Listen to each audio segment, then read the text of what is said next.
الحمدللہ رب العالمین والصلاة والسلام علی سید المرسلین اما بعد فاعوذ باللہ من الشیطان الرجیم بسم اللہ الرحمن الرحیم. پڑھیے الصلاة والسلام علیک یا رسول اللہ وعلی آلک واصحابک یا حبیب اللہ. الصلاۃ والسلام علیک یا نبی اللہ وعلی آلک واصحابک یا نور اللہ. نبیت سنت الاعتکاف. میٹھے میٹھے اسلامی بھائیوں، آج کراچی کے علاقے اولڈ ایریا جس کو کہیں، old city area, Lyari Agra Taj میں مجھے حاضری کا شرف ملا ہے. اور آج ہمارے مبلغ دعوت اسلامی سینئر مدنی چینل کے مفتش اور کڈز مدنی چینل جو بچے بہت شوق سے دیکھتے ہیں، اس کے ماشاءاللہ شرعی طور پر پورے چینل کو یہ دیکھتے ہیں، یوسف مدنی بھائی، ان کی دعوت پر ایک بڑی پروقار، بڑی جس کو آپ کہیے کہ خوشی کا سماں ہے کہ ہمارے یوسف بھائی کے دونوں صاحبزادوں نے ایک ایسا سنگ میل اچیومنٹ طے کیا ہے. حافظ محمد غفران رضا نے ماشاءاللہ حفظ قرآن مکمل کیا ہے، اور ماشاءاللہ محمد فیضان رضا ان کے دوسرے صاحبزادے ہیں جنہوں نے ناظرہ قرآن پاک ختم کیا ہے. میں دل کی گہرائیوں سے ہمارے یوسف بھائی کو، ان کے خاندان والوں کو مبارکباد پیش کرتا ہوں. اور غفران کو تو میں نے بہت قریب سے دیکھا ہے. صحیح صاحب ماشاءاللہ، مرحبا. غفران کو تو میں نے بہت قریب سے دیکھا ہے. اللہ پاک اس بچے کو نظر بد سے بچائے. بہت ایکسٹرا آرڈنری صلاحیتیں ہیں، بڑا زبردست حافظہ ہے. اللہ کرے کہ یہ اپنے والدین کی آنکھوں کا نور بنے اور دعوت اسلامی کے زبردست مفتی اور مبلغ دعوت اسلامی بنے. گفتگو کے دوران ہمارے محسن، ہمارے مربی، ہمارے بزرگ ماشاءاللہ قبلہ سید وزیر حسین باپو بھی تشریف لے آئے ہیں. سبحان اللہ.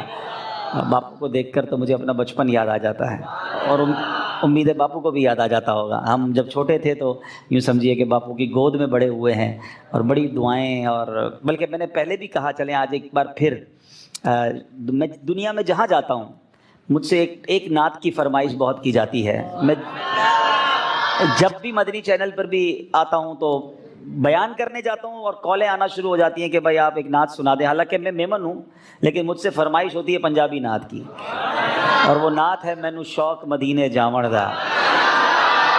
لیکن آج آپ کو یہ بتا دوں کہ یہ نعت میں نے سیکھی کس سے ہے. سب سے پہلے میں نے یہ نعت کس سے سنی تھی تو یہ ہمارے قبلہ سید وزیر حسین باپو تھے، کہ ان سے میں نے یہ نعت سنی. اور یہ امیر اہل سنت کی بارگاہ میں یہ نعت پڑھتے تھے تو ہم چھوٹے تھے، ہمیں بڑی اچھی لگتی تھی. اچھا پنجابی سمجھ بھی نہیں آتی تھی، لیکن نعت بڑی اچھی لگتی تھی کہ ساڈا تے کوئی زور نہیں. تو اللہ کی رحمت سے پڑھنے کا موقع ملا، اور آج اس نعت کو اللہ پاک نے، ویسے ہی وہ مقبول نعت تھی، ہمیں بھی اس میں موقع مل گیا. تو اللہ ہمارے قبلہ وزیر حسین باپو کو شفا دے، صحت دے، عافیت دے، نیکیوں والی طویل زندگی دے. بزرگ موجود ہوں تو بزرگوں کے سامنے کیا ہم بیان نہیں آ رہا، کوئی کرسی بھی منگوائیں بھائی، بلکہ آپ اوپر آ جائیں، میں بیٹھ جاتا ہوں. ویسے یہ ہوتا ہے، ہم جب مدرسے میں بھی بیان کرتے تھے نا تو اساتذہ بیٹھے ہوتے تھے یا والد صاحب جب سامنے بیٹھے ہوں تو بچے کو خوشی بھی ہوتی ہے اور والد کو بھی خوشی ہوتی ہے. تو ہمارے والد کی جگہ ہیں، ہم آج جو کچھ ہیں ہمارے بڑوں کی تربیت کا نتیجہ ہے. اللہ پاک ان کو جزائے خیر عطا. باپو کو کرسی پیش کریں انشاءاللہ. انشاءاللہ.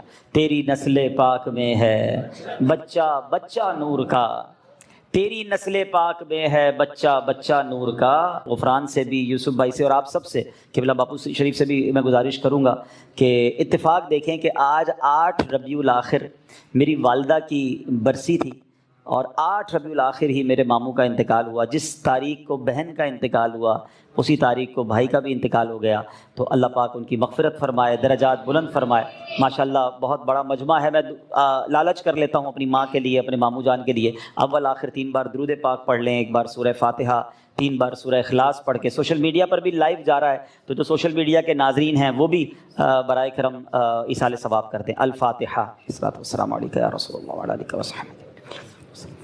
بسم اللہ الرحمن الرحیم. الحمدللہ رب العالمین الرحمن الرحیم مالک یوم الدین ایاک نعبد و ایاک نستعین اهدنا الصراط المستقیم صراط الذین انعمت علیہم غیر المغضوب علیہم ولا الضالین. بسم اللہ الرحمن الرحیم. قل هو اللہ احد اللہ الصمد لم یلد ولم یولد ولم یکن له کفوا احد. بسم اللہ الرحمن الرحیم. قل هو اللہ احد اللہ الصمد لم یلد ولم یولد ولم یکن له کفوا احد. بسم اللہ الرحمن الرحیم قل هو اللہ احد اللہ الصمد لم یلد ولم یولد ولم یکن له کفوا احد الصلاۃ والسلام علیک یا نبی اللہ وعلی آلک وصحبک الصلاۃ والسلام علیک یا نبی الحمد للہ رب العالمین والصلاۃ والسلام علی سید الانبیاء والمرسلین. رب کریم ہم سب نے جو تلاوت قرآن پاک کی اور ہماری زندگی میں جو ٹوٹے پھوٹے نیک اعمال ہیں نبی پاک علیہ الصلوۃ والسلام کی بارگاہ میں پیش کرتے ہیں، قبول فرما.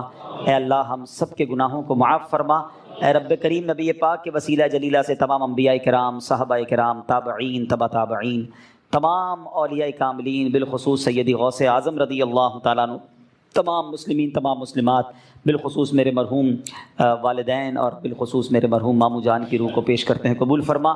ہمارے جتنے ہاتھ اٹھے ہیں مولا ہم سب کے جو رشتہ دار دنیا سے چلے گئے، ہمارے قبلہ بڑے باپو شریف کی روح مبارکہ کو بھی پیش کرتے ہیں، قبول فرما. اور ہم سب کے رشتہ داروں کی ارواح کو پیش کرتے ہیں، قبول فرما. اے رب کریم، اے رب کریم پچھلے دنوں اہل سنت والجماعت کی دو عظیم ہستیاں ہم سے جدا ہوئیں. اے اللہ مفتی جمیل نعیمی صاحب اور ہمارے علامہ خادم حسین رضوی صاحب رحمۃ اللہ تعالیٰ علیہ کو بھی اس کا ثواب پیش کرتے ہیں، قبول فرما. ان کے درجات کو بلند فرما اور جنت الفردوس میں اعلیٰ مقام عطا فرما. وصلی اللہ تعالیٰ علی خیر خلقہ محمد وآلہ وصحبہ اجمعین برحمتک یا ارحم الراحمین. میں نے یہ نعت کئی بار پڑھی ہے اور باپو سے کئی بار سنی ہے. آج میں چاہتا ہوں ایک شعر میں باپو کے ساتھ مل کر پڑھ لوں. تو یہ ہمارے لیے اللہ یا رسول یا تو ان کے ساتھ مل کر پڑھنے کا میرے لیے انشاءاللہ زندگی کا یادگار ہو جائے گا. تو باپو ساتھ مل کر پڑھتے ہیں انشاءاللہ. مینو شوق مدینے جاون دا میرے دل وچ حسرت ہور نہیں. شوق مدینے جاون دا میرے دل وچ حسرت ہور نہیں. آقا تیری مرضی ہے ساڑا تو زور میری عقل بھی نہیں میری شکل بھی نہیں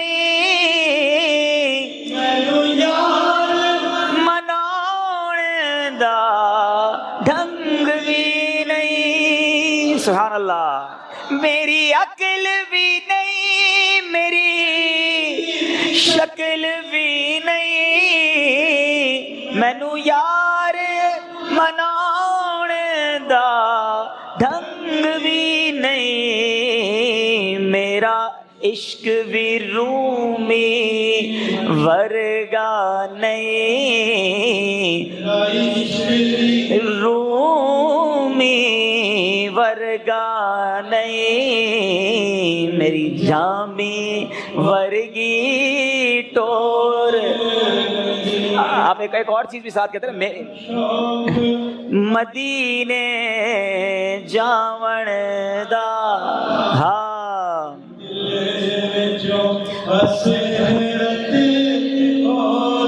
سبحان اللہ سبحان اللہ سبحان اللہ سبحان اللہ. ماشاء اللہ. اللہ پاک ہمارے باپو کو درازی عمر بالخیر عطا فرما. اب مختصر چند باتیں میں قرآن پاک کے حوالے سے. نیک اولاد ہو اور سبحان اللہ ایسی اولاد ہو جو ہمارے لیے صدقہ جاریہ کا باعث بن جائے، یہ بہت بڑی سعادت ہے. نبی پاک صلی اللہ علیہ وسلم کا فرمان ہے جس کا مضمون ہے کہ مرنے کے بعد بندے کا اعمال نامہ منقطع ہو جاتا ہے، ڈسکنیکٹ ہو جاتا ہے. ہم مر جائیں گے، اب نیکیاں نہیں کر سکیں گے. مرنے کے بعد ایک بار سبحان اللہ کہنے کا موقع بھی نہیں ملے گا. مگر فرمایا 3 باتوں کے علاوہ 3 چیزیں جاری رہتی ہیں مرنے کے بعد بھی. نمبر 1، علم بندہ چھوڑ کر جائے، حدیث پاک کا مضمون ہے، جو باقی رہے لوگ اس سے نفع اٹھاتے رہیں. تو علماء کتابیں لکھ کر جاتے ہیں، طلباء چھوڑ کر جاتے ہیں، پھر پیچھے علم چلتا رہتا ہے اور ان کو قبر میں ثواب کا تحفہ ملتا ہے. دوسرا فرمایا صدقہ جاریہ. بندہ زندگی میں کوئی ایسا کام کر جائے، صدقہ جاریہ والے، مسجد بنا دی، مدرسہ بنا دیا، کنواں کھدوا دیا، درخت لگا دیا، بہت سارے ایسے کام ہیں جو جاری رہتے ہیں. تو بندہ دنیا سے چلا جائے گا، وہ نیکی چلتی رہے گی، اسے قبر میں ثواب ملتا رہے گا. مثال کے طور پر یہ جو مسجد ہے، ماشاءاللہ کیا نام ہے مسجد کا؟ گلزار انبیاء مسجد، گلزار حبیب. ارے واہ ماشاءاللہ، ہمارا ہفتہ وار اجتماع بھی گلزار حبیب میں ہوتا تھا نا. اب گلزار حبیب مسجد بنانے والے، اس پلاٹ کو خریدنے والے، ہو سکتا ہے ان میں سے کئی لوگ دنیا سے چلے گئے ہوں، لیکن انشاءاللہ صبح قیامت تک اذانیں ہوں گی، سجدے ہوں گے، نمازیں ہوں گی، ان سب کو اس کا ثواب ملتا رہے گا۔ اور تیسری بات نبی پاک علیہ الصلوۃ والسلام نے فرمائی وہ یہ ہے کہ جب نیک اولاد ہو اور وہ مرنے کے بعد والدین کے لیے دعائے مغفرت کرے، ایصال ثواب کرے، تو مرنے کے بعد والد کو یا اس کی والدہ کو قبر میں اس کا ثواب ملتا ہے۔ اب پہلی بات جو ہے علم، سبحان اللہ، ہمیں بننا چاہیے عالم دین، اللہ پاک بنا دے اور عالم بن کر ایسی دین کی خدمت کر لیں کہ پیچھے علم چھوڑ جائیں، لیکن ایسا کرنا آسان نہیں ہے، ہر بندہ نہیں کر سکتا، اور کئیوں میں ہم میں سے تو کئی بوڑھے بھی ہو گئے، ٹھیک ہے نا، مگر باقی دو کام کیے جا سکتے ہیں زندگی میں۔ اپنے مال سے ایسا بندہ خرچ کر دے کہ ہم رہیں نہ رہیں، وہ خرچ باقی رہے، وہ نیکی باقی رہے ہیں۔ لوگ دنیا میں گھر بنانے کی فکر کرتے ہیں، یہ جو مسجد بنانا ہے نا، یا مسجد میں حصہ ملانا ہے، یہ جنت میں گھر بنانا ہے، تو دنیا میں گھر کے ساتھ ساتھ جنت میں گھر کا سامان بھی کرنا چاہیے۔ اور ماشاءاللہ دعوت اسلامی ساری دنیا میں مساجد بناتی ہے، مدارس بناتی ہے، تو اس کا ساتھ دیں۔ اور ماشاءاللہ تیسری بات نیک اولاد، سبحان اللہ، اور پھر اولاد حافظ قرآن ہو، اللہ اکبر۔ حفظ قرآن کے فضائل اس قدر بیان ہوئے، احادیث کا مضمون ہے کہ جو حافظ قرآن ہوتا ہے نا، وہ حافظ قرآن جس نے قرآن کو یاد کیا، اس کے حلال کو حلال جانا، اس کے حرام کو حرام جانا، بروز قیامت وہ اپنے گھر والوں میں سے ایسے 10 لوگوں کی شفاعت کرے گا جن پر گناہوں کی وجہ سے جہنم واجب ہو چکا تھا، اتنے گناہ ہو گئے تھے کہ جہنمی بن گئے تھے، مگر حافظ قرآن ایسے 10 لوگوں کو گویا جہنم سے نکال کر جنت میں لے جائے گا۔ قیامت کے دن جنہوں نے قرآن حفظ کیا ہوگا، قرآن پڑھا ہوگا، ان کے والدین کو جنتی لباس پہنایا جائے گا، جنت کا تاج پہنایا جائے گا۔ وہ پوچھیں گے یا اللہ یہ عزت، یہ اکرام کس وجہ سے؟ فرمایا جائے گا تمہاری اولاد کے قرآن کو تھامنے کی وجہ سے۔ تو اپنے بچوں کو عالم بنائیں، اپنے بچوں کو حافظ قرآن بنائیں۔ اچھا، حافظ قرآن کے حوالے سے ایک مدنی پھول اور دوں، یہ غفران بیٹا کے لیے بھی ہے، یوسف بھائی کے لیے بھی، اور باقی لوگوں کے لیے بھی، کہ جب آپ کے بچے یا بچی حافظ قرآن بن جائے نا، ہمارا بہت بڑا ٹارگٹ ہوتا ہے یہ حافظ بن جائے۔ میرے حساب سے حافظ بنانا آسان ہے، حافظ برقرار رکھنا مشکل ہے۔ جیسے جیسے عمر بڑی ہوگی نا، اس کی زندگی میں اور مصروفیات بھی آئیں گی، تو اب حفظ بھلا دیتے ہیں لوگ۔ تو اس کا شاندار طریقہ یہ ہے کہ اب حافظ بن گئے، اب مرتے دم تک قرآن یاد رہے، اس کا انتظام کرنا ہوگا، روزانہ دہرائی بھی ہوگی، جب کاروبار نوکری پہ لگ جائیں تب بھی روز کا 1 گھنٹہ مخصوص کرنا پڑے گا جو قرآن کو دہراتا رہے، ہر رمضان میں مصلی سنائیں تاکہ یہ حفظ باقی رہے، ورنہ چلا جاتا ہے۔ تو اگر آپ کو بچوں کو حافظ بنانا ہے، بنانا چاہیے، لیکن اس کے بعد کا بھی نظام بنانا چاہیے۔ پہلے مدرسے میں پڑھاتے ہیں، حافظ بناتے ہیں، پھر اسکول میں ڈالتے ہیں، وہاں وہ جو مدنی منا ہوتا ہے بابو بن جاتا ہے، اور اس کے بعد اس کو پتہ نہیں ایسی لائن میں ڈال دیتے ہیں کہ وہ سارا قرآن بھول جاتا ہے۔ تو اگر آپ نے حافظ بنایا تو بہترین طریقہ یہ کہ اس کو اب عالم بنائیں، کیونکہ جب بندہ حافظ بن جاتا ہے نا، اللہ پاک اس کے دماغ کو بہت کھول دیتا ہے، اس کے سینے کو کشادہ کر دیتا ہے، علم کا نور اب اس کے اندر آنا شروع ہو جاتا ہے۔ تو جب وہ عالم بنتا ہے تو کہتے ہیں نا سونے پہ سہاگا، نور علی نور ہو جاتا ہے۔ تو اپنے بچوں کو حافظ بنائیں اور پھر عالم بنائیں۔ لوگ بڑے فخر سے کہتے ہیں میرا بیٹا P H D, doctor, engineer, ایک حدیث نہیں سنا سکتے کسی انجینئر کی فضیلت کی، کسی ڈاکٹر کی فضیلت کی۔ علماء کی فضیلتوں کے باب بھرے ہیں۔ نبی پاک علیہ الصلوۃ والسلام فرماتے جس کا مضمون ہے جب اور لوگ قیامت کے دن جنت میں جائیں گے نا، تو علماء کو روک لیا جائے گا کہ رکو، باقی لوگوں کی شفاعت کر کے انہیں بھی جنت میں ساتھ لے جاؤ۔ علماء کہتے ہیں جو عابد ہوتا ہے نا، عبادت کرنے والا، نماز پڑھنے والا، نیکی کرنے والا، وہ تیراک کی طرح ہوتا ہے جو تیرتے تیرتے دریا پار کرتا ہے، تھک بھی جاتا ہے، مگر جو عالم ہوتا ہے نا وہ کشتی کی مانند ہوتا ہے، لوگ اس میں سوار ہوتے ہیں، وہ سبھی کو پار لگا دیتا ہے۔ تو اب لوگ آپس میں باتیں کرتے ہیں کہ یار خاندان میں ایک ڈاکٹر ہونا چاہیے، خاندان میں ایک وکیل ہونا چاہیے، جناب خاندان میں ایک عالم ہونا چاہیے، اللہ وہ دن دکھائے کہ خاندان میں ایک مفتی ہونا چاہیے، ایک حافظ قرآن ہونا چاہیے۔ ایسے بچے بناؤ تو انشاءاللہ یہ مرنے کے بعد آپ کے لیے صدقہ جاریہ کا باعث بنیں گے۔ آج بچوں پہ توجہ نہیں دیتے ماں باپ، بعد میں سر پکڑ کے روتے بھی ہیں، بچہ نشے میں چلا گیا، غلط صحبت میں چلا گیا۔ آپ کو چاہیے تھا کہ آپ اس کی ایسی تربیت کرتے۔ اچھا مدنی ماحول آپ کے سامنے دعوت اسلامی کا ہے، جہاں بچوں کی تربیت کا انتظام بھی موجود ہے، بچیوں کی تربیت کا انتظام بھی ہے، والد کی تربیت کا انتظام بھی ہے، والدہ کی تربیت کا انتظام بھی ہے۔ ہر طرف دعوت اسلامی نے مدرسے، جامعات، پھر ماشاءاللہ گھر بیٹھ کر مدنی چینل دیکھیں تو سب کی تربیت ہونا شروع ہو جاتی ہے۔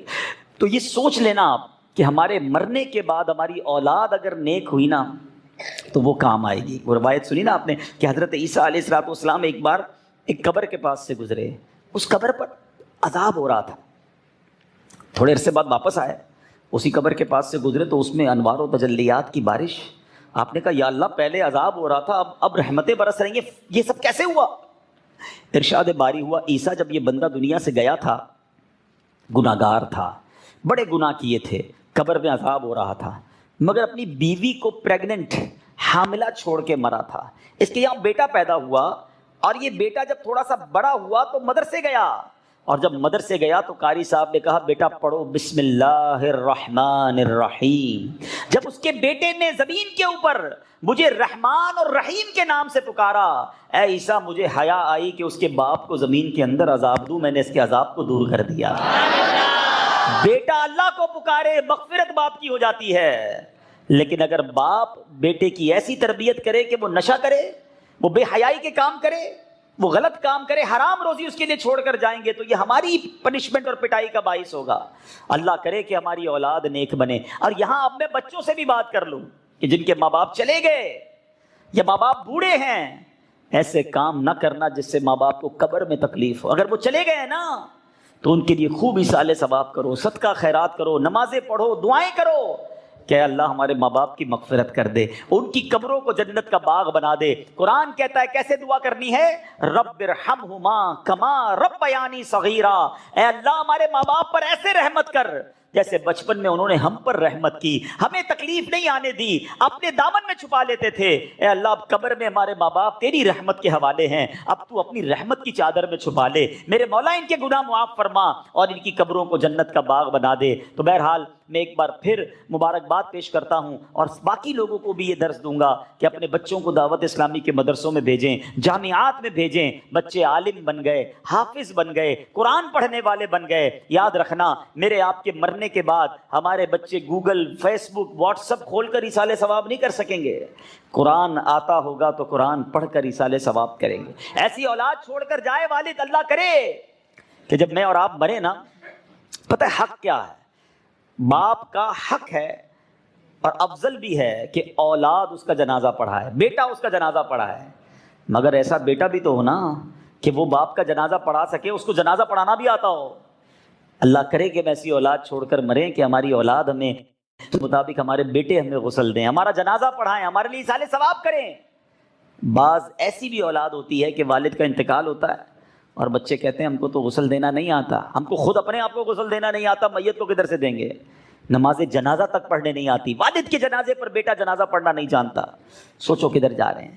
تو بہرحال یہ ماشاءاللہ یہ بچے ہمارے لیے آج ایک پیغام ہیں کہ یہ حافظ قرآن بن گئے, اللہ ان کو مزید آگے بڑھ کر دین کی خدمت کرنے والا بنائے, عالم با عمل بنائے. مگر باقی جو لوگ مجھے سن رہے ہیں وہ بھی اپنی اولاد کی اچھی تربیت کی کوشش کریں. اچھا تربیت کرنا آسان ہو گیا نا, یہ پیغام تو دیتے تھے ہم تربیت کرو, کدھر کرے, کیسے کریں, ٹائم نہیں ہے. دعوت اسلامی ہے نا, دعوت اسلامی کے مدرسے ہیں, جامعات ہیں, اب وہاں داخل کرانا آپ کا کام ہے. ان کو اچھا پھر انکریج بھی کیا کرو. جب بیٹا نیکی کی طرف جائے اس کی شاباش دیں, اس کی حوصلہ افزائی کریں, تاکہ اس کو لگے جو میں کر رہا ہوں اب کمال کا کام کر رہا ہوں.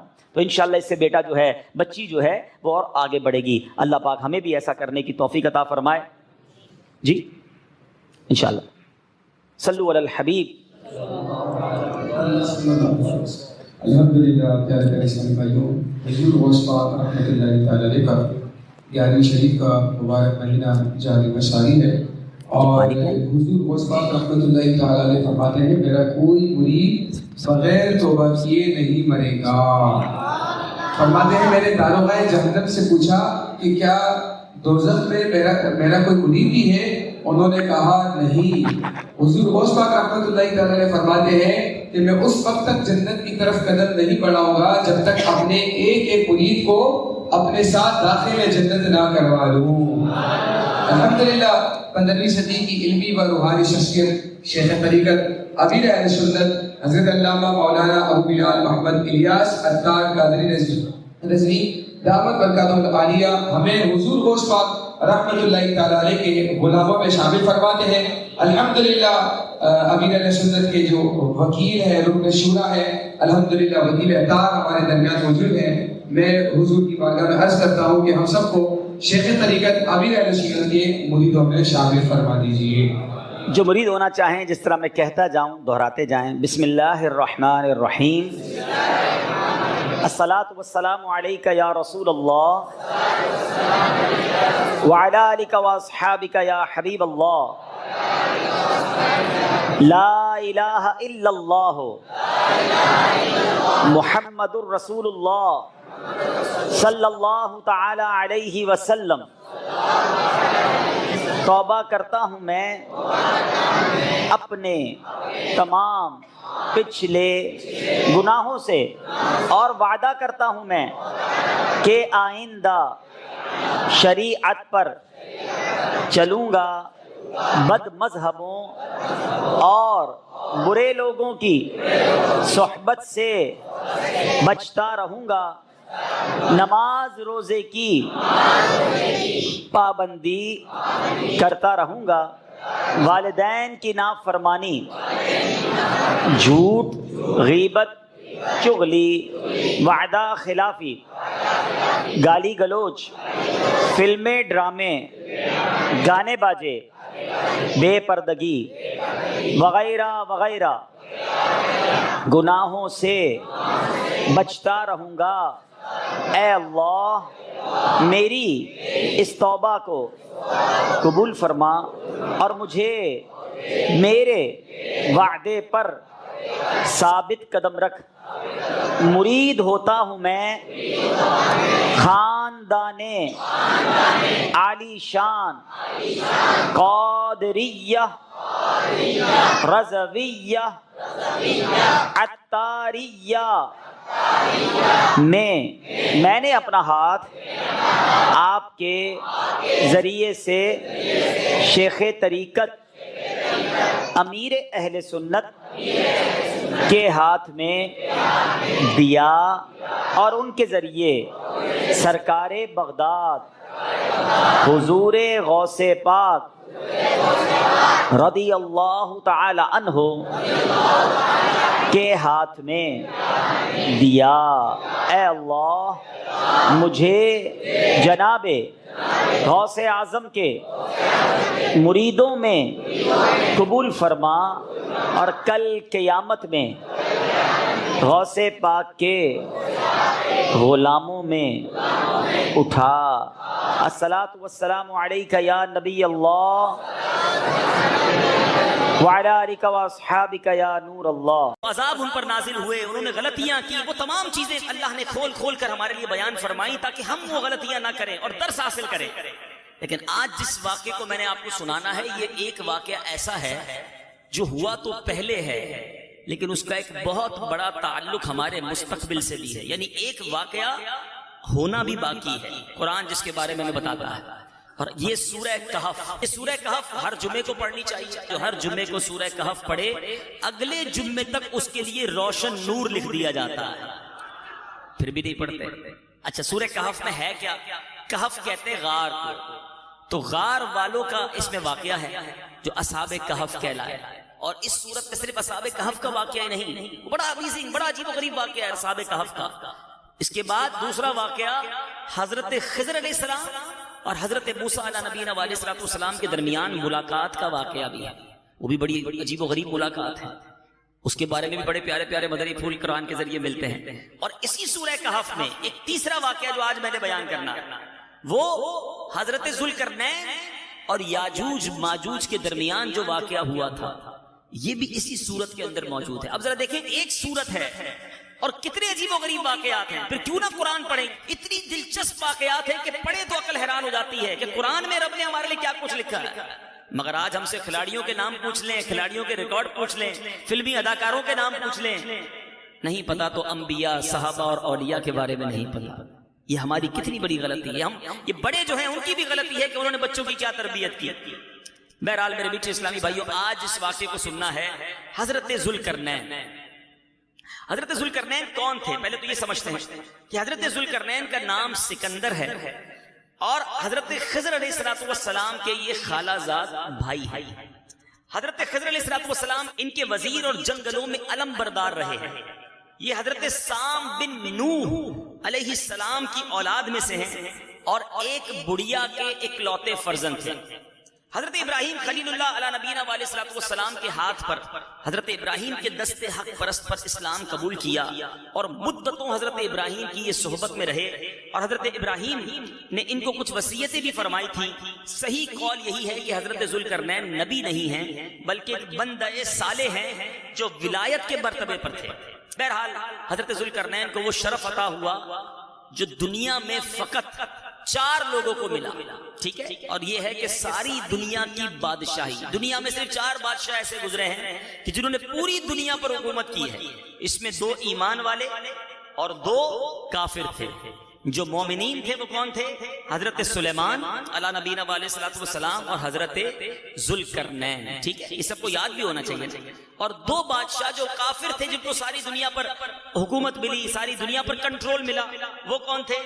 وہ ہیں بخت نصر اور دوسرا نمرود۔ یہ دونوں غیر مسلم تھے مگر ان کو ساری دنیا پر کنٹرول ملا۔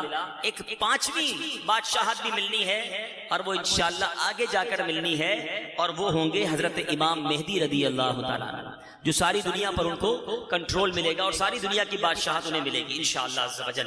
اب ذوالقرنین رضی اللہ تعالیٰ عنہ نے سفر کیے، بڑے امیزنگ، بڑے عجیب و غریب سفر، اور یہ قرآن میں موجود ہے۔ اب کیسے سفر کیے کہ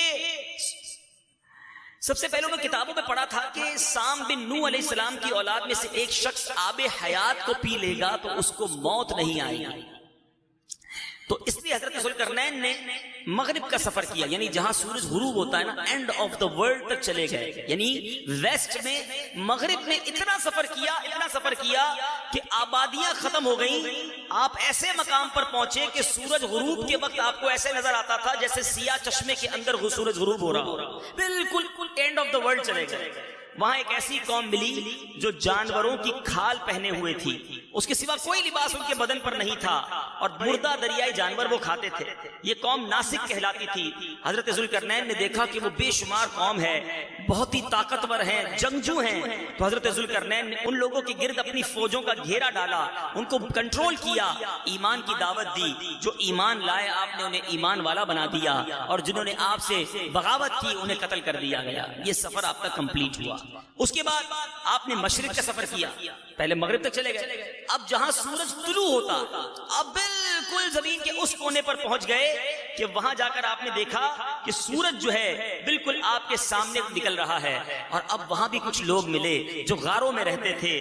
آپ میں سے کئی لوگ اس میں آپ پر ایمان بھی لائے، آپ کے ساتھ اچھا سلوک کیا۔ جو نہیں مانے، جو کفر پر رہے، انہیں تہو تیغ کر دیا گیا۔ یہ 2 سفر تو ہو گئے۔ اب تیسرا سفر، اب آپ نے شمال نارتھ کی طرف سفر کیا، اور یہاں تک کہ 2 پہاڑوں کے درمیان سدین یہ ایک جگہ ہے، وہاں تک پہنچ گئے۔ تو وہاں کی آبادی عجیب و غریب تھی، ان لوگوں کے ساتھ اشاروں سے بڑی مشکل سے بات کی جا سکتی تھی۔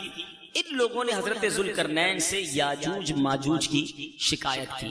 اب یہ تو محققین بتائیں گے، لیکن اگر غور کریں دنیا کے نقشے پر، ٹھیک ہے، تو مغرب کی انتہا کہاں ہے؟ ویسٹ کی انتہا، یہ امریکہ کا جو اینڈ ہے، کیلیفورنیا جس کو کہہ لیں، یہ کینیڈا کا شہر کیلگری کہہ لیں، یہ وہ اینڈ ہے جہاں سورج جو ہے وہاں جا کر غروب ہوتا ہے، سب سے آخر میں سورج وہاں غروب ہوتا ہے۔ مشرق کی اگر ابتدا کی طرف چلے جائیں کہ جہاں سے سورج نکلتا ہے، آسٹریلیا، اور آگے جائیں تو فجی آئی لینڈ، اور اس طرح جا کر یہ مشرق کی ابتدا ہوتی ہے۔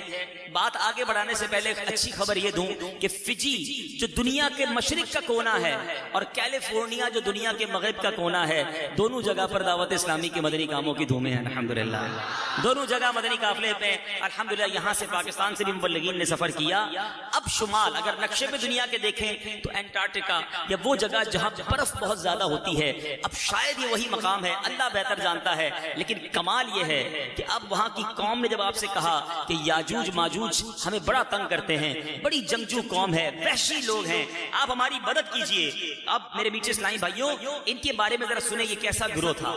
یہ یافس بن نوح علیہ السلام کی اولاد میں سے ایک فسادی گروہ ہے، اور ان لوگوں کی تعداد بہت ہی زیادہ ہے۔ یہ قرآنی تفسیر قرآن سے آپ کو واقعہ سنا رہا ہوں۔ اور یہ لوگ بلا کے جنگجو، وحشی اور جنگلی ہیں، بالکل جانوروں کی طرح رہتے ہیں۔ موسم ربی میں یہ لوگ اپنے غاروں سے نکل کر تمام کھیتیاں اور سبزیاں کھا جاتے ہیں باہر کے موسم میں، اور خشک چیزوں کو لاد کر لے جاتے تھے۔ آدمیوں اور جنگلوں، جنگلی جانوروں، یہاں تک کہ سانپ، بچھو، گرگٹ، ہر چھوٹے بڑے جانور کو کھا جاتے تھے۔ حضرت ذوالقرنین سے لوگوں نے فریاد کی کہ حضور ہمیں بچائیں، یہ تو فصل بھی کھا جاتے ہیں، جانور بھی کھا جاتے ہیں، بچتا ہی کچھ نہیں ہے۔ تو اب آپ نے کہا کہ لوگوں نے کہا ہم سے کچھ پیسے لے لیں لیکن ہماری مدد کریں۔ آپ نے کہا اللہ نے مجھے بڑا مال دیا ہے، اب تم جسمانی محنت سے میری مدد کرو۔ اب دنیا کی ایک عجیب و غریب دیوار قائم کی گئی، یہ قرآن میں موجود ہے، جس کو سد سکندری کہا گیا۔ سد کہتے ہیں دیوار کو، سد سکندری۔ حضرت سکندر کی ذوالقرنین رضی اللہ تعالیٰ کا نام سکندر بھی تھا۔ اب یہ دیوار بنی کیسے، ذرا غور سے سنیے گا۔ آپ نے کیا کیا، دونوں پہاڑوں کے درمیان آپ نے بنیاد کھدوائی، جب پانی نکل آیا، اتنا کھدوایا کہ پانی نکل آیا، تو پھر آپ نے پگھلائے تانبے کے گارے سے اس پر پتھر جمائے، لوہے کے تختے نیچے اوپر چن کر ان کے درمیان لکڑی اور کوئلہ بھروا دیا اور اس میں آگ لگوا دی۔ اس طرح یہ پہاڑ کی بلندی تک دیوار بنائی گئی اور ان دونوں پہاڑوں کے درمیان کوئی جگہ نہ چھوڑی گئی۔ پھر پگھلایا ہوا تانبا دیوار میں پلا دیا گیا، تو یہ سب ملا کر ایک کانکریٹ نہایت مضبوط دیوار بن گئی۔ اس طرف یاجوج ماجوج رہ گئے، اس طرف یہ قوم تھی، اور اب یہ قوم سکون کے ساتھ رہنے لگی۔ اے میرے میٹھے اسلامی بھائیوں، قرآن مجید فرقان حمید میں یہ واقعہ بڑی تفصیل سے سورہ کہف کے اندر موجود ہے، لیکن اب جو میں نے بات بیان کے شروع میں کہی تھی کہ یہ واقعہ تو ہو چکا، مگر اسی واقعے کی ایک کڑی باقی ہے جو قیامت سے پہلے ہونی ہے۔ یہ بڑی اہم بات ہے۔ یاجوج ماجوج ختم نہیں ہو گئے، یہ قوم آج بھی ہے، کہاں ہے رب جانے۔ حدیث پاک میں نبی پاک علیہ الصلوۃ والسلام فرماتے ہیں کہ یاجوج ماجوج جو ہیں یہ روزانہ اس دیوار کو توڑتے ہیں۔ جو انگریزی کے اسٹوڈنٹس ہیں نا، انٹرنیٹ کو جو سرچ کرتے ہیں وہ دیکھیے گا گوگ مگوگ، یہ آج بھی دنیا، صرف یہ اسلام میں نہیں ہے، یاجوج ماجوج کو صرف مسلمان ہی نہیں مانتے اس واقعے کو، یہ اور مذاہب کی کتابوں میں بھی لکھا ہے، اور وہ بھی کہتے ہیں کہ گوگ مگوگ جو ہیں، یاجوج ماجوج جو ہیں، انہوں نے آنا ہے اور یہ قیامت سے پہلے آنا ہے۔ تو بہرحال یہ دیوار روزانہ وہ توڑتے ہیں، میرے آقا فرماتے ہیں، اور جب محنت کرتے کرتے توڑنے کے قریب پہنچ جاتے ہیں تو ان میں سے کوئی کہتا ہے کہ چلو کل پھر آ کر توڑیں گے، لیکن جب دوسرے دن آتے ہیں پھر دیوار ویسے ہی بن جاتی ہے۔ اللہ کی قدرت سے دیوار پھر پوری ہو جاتی ہے، پھر سارا دن کھودتے ہیں، شام ہو جاتی ہے، ٹوٹنے کے قریب رہ جاتی ہے، انہی کا کوئی شخص کہتا ہے چلو کل پھر توڑیں گے، لیکن کل پھر آتے ہیں، پھر وہ دیوار ویسے ہو جاتی ہے۔ یہ نہ جانے ہزاروں سال سے، کیونکہ حضرت ذوالقرنین کو آئے ہوئے ہزاروں سال ہو چکے ہیں، یہ واقعہ کب روزانہ یہ محنت جاری ہے، مگر نبی پاک فرماتے ہیں، حدیث کا مضمون ہے، اس دیوار کے ٹوٹنے کا وقت آئے گا، اس دیوار کے جب ٹوٹنے کا وقت آئے گا تو ان میں سے پھر کوئی کہے گا کہ چلو انشاءاللہ کل اس دیوار کو توڑ ڈالیں گے۔ نبی پاک فرماتے ہیں انشاءاللہ کہنے کی برکت سے یہ ثمرہ ملے گا کہ دوسرے دن دیوار ٹوٹ جائے گی۔ یہ بات اب یہاں روک کر مدنی پھول کیا ملا کہ کسی کام کو پورا کرنا ہے تو انشاءاللہ ساتھ کہا کریں۔ میں ایک بار جہاز میں تھا، تھوڑے دنوں پہلے کی بات ہے، تو صاحب کوئی تھے ساتھ بیٹھے تھے، جہاز اڑنے والا تھا، تو شاید اپنے گھر والوں کو کہہ رہے تھے کہ میں 5 بجے پہنچ جاؤں گا۔ میں نے کہا یار ساتھ انشاءاللہ بھی کہہ دو، ہم یہ کیوں کہیں کہ میں یہ کر لوں گا، میں پہنچ جاؤں گا، میرا کام ہو جائے گا۔ نہیں، اللہ کے نام کو شامل کرو تو برکت سے پورا ہو جائے گا۔ میں کر لوں گا، میری حیثیت کیا ہے، رب کی رحمت شامل ہوگی تو ہو جائے گا۔ تو ہمیشہ اپنی زبان پر دیکھیں نا، انشاءاللہ کہنے کا فائدہ کیا ہے؟ سب سے پہلے تو ذکر اللہ ہو گیا، میرے رب کا نام میری زبان پر آ گیا، اور میرے ہر کام میں کیوں نہ میں اپنے رب کے نام کو شامل کروں، تو بہرحال وہ انشاءاللہ کہیں گے۔ حدیث میں آیا کہ اب دیوار ٹوٹ جائے گی، اور جب دیوار ٹوٹے گی آقا فرماتے ہیں قیامت کے قرب کا منظر ہوگا، قیامت آنے والی ہوگی۔ دیوار ٹوٹنے کے بعد یاجوج ماجوج نکل پڑیں گے اور زمین میں ہر طرف فتنہ و فساد اور قتل و غارت کریں گے، چشموں اور تالابوں کا پانی پی جائیں گے اور جانوروں اور درختوں کو کھا ڈالیں گے، زمین پر ہر جگہ پھیل جائیں گے۔ مکہ مکرمہ، مدینہ طیبہ اور بیت المقدس، ان تینوں شہروں میں یہ داخل نہ ہو سکیں گے۔ پھر حضرت عیسیٰ علیہ السلام کی دعا سے ان لوگوں کی گردنوں میں کیڑے پیدا ہو جائیں گے اور یہ سب ہلاک ہو جائیں گے۔ چنانچہ قرآن مجید میں اللہ ارشاد فرماتا ہے ایک اور مقام پر، سورہ انبیاء آیت نمبر 96، ترجمہ کنز الایمان، یہاں تک کہ جب کھولے جائیں گے یاجوج و ماجوج وہ ہر بلندی سے ڈھلکتے ہوں گے۔ اے میرے میٹھے اسلامی بھائیوں، نبی پاک علیہ السلام کی حدیث بھی آپ نے سنی، حضرت مفتی امجد علی اعظمی وہ کیا لکھتے ہیں کہ بعد قتل دجال حضرت عیسیٰ علیہ السلام کو حکم ہوگا کہ مسلمانوں کو کوہ طور پر لے جاؤ، کیوں کہ ایسے لوگ ظاہر ہوں گے یاجوج ماجوج جس سے لڑنے کی کسی کے پاس طاقت نہیں ہوگی، تو مسلمان سیکیور ہو کر کوہ طور پر چلے جائیں گے اور پھر یاجوج ماجوج ظاہر ہوں گے، یہ اس قدر کثیر ہوں گے، ذرا سنیے گا، اس قدر کوانٹٹی زیادہ ہوگی کہ یہ جماعت تبریہ کے پاس سے گزرے گی جو 10 میل کا ہوگا، اتنا بڑا ہوگا، مگر جب دوسری جماعت گزرے گی تو پہلا قافلہ کے پانی پی کر گزرے گا، دوسری جماعت آئے گی تو لگے گا یہاں پہلے کبھی دریا تھا ہی نہیں، 10 میل لمبا دریا بحر جو ہے وہ پی کے ختم کر دیں گے۔ پھر فرمایا قتل و غارت گری سے جب فرصت پائیں گے، ساری دنیا میں جب قتل و غارت گری کر لیں گے نا، تو پھر پتہ یہ کیا کریں گے، پھر کہیں گے کہ چلو زمین والوں کو تو قتل کر لیا، اب آسمان والوں کو قتل کریں، یہ کہہ کر اپنے تیر آسمان کی طرف پھینکیں گے۔ خدا کی قدرت کے اوپر سے جو تیر واپس آئیں گے نا وہ خون والے آئیں گے، یہ انہی اپنی حرکتوں میں مشغول ہوں گے، اور وہاں حضرت عیسیٰ علیہ السلام پہاڑوں پر محصور ہوں گے، یہاں تک کہ ان کے نزدیک گائے کے سر کی وہ بقعت ہوگی جو آج تمہارے نزدیک 100 اشرفیوں کی نہیں۔ اس وقت حضرت عیسیٰ علیہ السلام اپنے ہمراہیوں کے ہمراہ دعا کریں گے، اللہ تعالیٰ یاجوج ماجوج جو ہوں گے ان کی گردنوں میں کیڑے پیدا کر دے گا، ایک دم وہ سب کے سب مر جائیں گے۔ ان کے مرنے کے بعد جب حضرت عیسیٰ علیہ السلام پہاڑوں سے اتریں گے، دیکھیں گے کہ تمام زمین اتنے لوگ ہوں گے کہ پوری زمین ان کی لاشوں سے اور بدبو سے بھری پڑی ہے، ایک بالشت زمین بھی خالی نہیں ہوگی۔ اس وقت حضرت عیسیٰ علیہ السلام اللہ کی بارگاہ میں پھر دعا کریں گے، اللہ تعالیٰ ایک قسم کے پرندوں کو بھیجے گا، وہ ان کی لاشوں کو جہاں اللہ چاہے گا اٹھا کر پھینک آئیں گے، ان کے تیر کمان اور ترکش، ذرا غور کیجئے گا، جو تیر کمان اور ان کے سامان ہوگا نا 7 برس تک مسلمان جلائیں گے، اتنی بڑی تعداد ہوگی کہ 7 سال لگیں گے اس کو جلانے کے لیے، جب جا کر ختم ہوں گے۔ اور اس کے بعد میرے میٹھے اسلامی بھائیوں پھر ایک بارش ہوگی، برکت والی بارش ہوگی جو اس تمام گند کو صاف کر دے گی اور زمین پھر ہری بھری ہو جائے گی۔ اے میرے میٹھے اسلامی بھائیوں، یہ ایک واقعہ، اس کی چند جھلکیاں میں دیکھ رہا تھا کہ جب میں یہ بیان کر رہا تھا آنکھیں کھلی کی کھلی تھی، کان سماعت کی طرف لگے ہوئے تھے کہ آگے کیا ہوگا، پھر کیا ہوگا۔